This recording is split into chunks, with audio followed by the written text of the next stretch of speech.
Factor completely. If a polynomial is prime, state this. We have 6t cubed plus 9t squared minus 15t.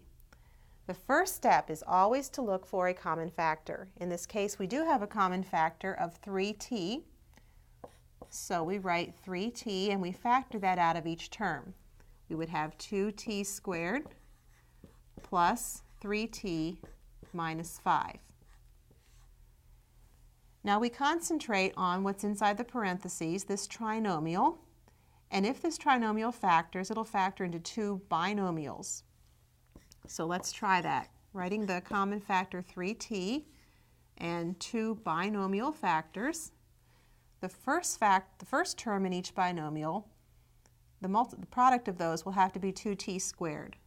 And the only choices we have there are 2t and t.